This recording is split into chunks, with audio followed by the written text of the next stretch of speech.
நண்பர்கள் அனைவருக்கும் வணக்கம். இன்னைக்கு வந்து பார்த்தீங்கன்னா, டைரக்டரோட ஹியரிங் வந்துச்சு. அ இது வந்து பார்த்தீங்கன்னா, அடுத்த வாரம் வெள்ளிக்கிழமைக்கு வந்து பார்த்தீங்கன்னா, தள்ளி வச்சிருக்காங்க. மக்களே யாரும் கவலைப்பட வேண்டாம். இது என்னடா தள்ளிக்கிட்டே போயிட்டுருக்கு அப்படின்னு சொல்லி கவலைப்பட வேண்டாம். நம்ம எம்டி சார் வெளிய தான் இருக்காரு. அவரு பேசல அப்படிங்கிறதுக்காகவும் நீங்க கவலைப்பட வேண்டாம். ஏன்னா அவரு பேச முடியாத ஒரு சிச்சுவேஷன்ல இருக்கிறதுனால தான் பேச முடியல. இது மெயினா வந்து டைரக்டரோட பெயில் வந்து நமக்கு மஸ்ட்டு. கண்டிப்பா டைரக்டரோட பெயில் வந்து நமக்கு கிடைக்கணும். கண்டிப்பா கிடைச்சிரும்.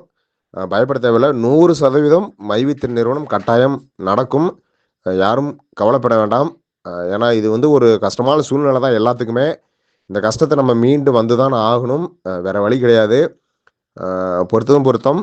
கண்டிப்பாக நம்மளோட நிறுவனம் மீண்டு வரும், மீண்டும் வரும். கவலைப்படாதீங்க. தைரியமா இருங்க. நல்லதே நடக்கும்.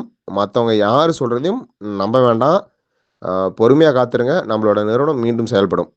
ஓகே. நன்றி, வணக்கம். கண்டிப்பா நம்மளுடைய பொறுமை காக்க வேணுங்க. தயவு செஞ்சு பொறுமையா இருங்க. இவ்வளோ நாள் பொறுத்துட்டோம். இன்னும் கொஞ்ச நாள் நம்ம பொறுமையா தான் இருந்தாகணும். அதாவது சில வாரங்கள், ஒரு சில மாதங்கள், அதாவது 1 மாதமோ, 2 மாதமோ கொஞ்சம் பொறுத்திருங்க. நன்றி, வணக்கம்.